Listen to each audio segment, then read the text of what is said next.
বৃষ্টি সবার জন্য সুখের হয় না। দেখেন আমাদের আজকে কিছু সবজি গাছ দেখাই, সবজি বাগান দেখাই। অবস্থা, কটা মরিচ এনেছে, মরিচ গাছ মরে গেছে।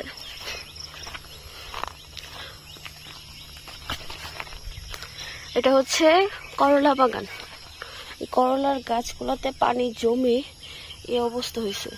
আর এই যে করলাগুলো দেখেন, এগুলো অনেক বড় বড় হইতো। অনেক খাওয়া হয়েছে, বিক্রির জন্য নেওয়া হয়েছে। এগুলো একটু একটু ভালো আছে, কিন্তু এই যে এগুলো একেবারেই নষ্ট হয়ে গেছে। পুরা বাগানটাই নষ্ট হয়ে গেছে। অনেক বড় বাগান ছিল এই করলার,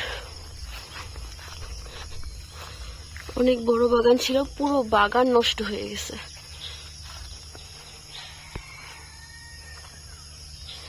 মাশাআল্লাহ অনেক সুন্দর বাগান ছিল, কিন্তু এই অবস্থা হয়েছে যে বৃষ্টির পানি জমে একেবারে নষ্ট হয়ে গেছে।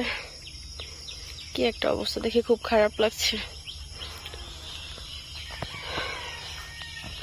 তার জন্য বলতেছি যে বৃষ্টি সবার জন্য সুখকর হয় না। আমরা তো গাজীপুরের মানুষটা অনেক ভালো আছি, অনেক ভালো। আর চিন্তা করি মাঝে মাঝে যে ওই কুমিল্লার মতো যদি আমাদের এলাকায় এরকম হতো, সামান্য বৃষ্টিতে আমাদের এই অবস্থা, আর না জানি বন্যা হলে আমাদের কি এরকম পরিস্থিতিতে পড়তে হতো, আল্লাহ ভালো জানে। যাক, আল্লাহ ভরসা, আল্লাহ যেটা করে অবশ্যই ভালো করে, ভালোর জন্য করে।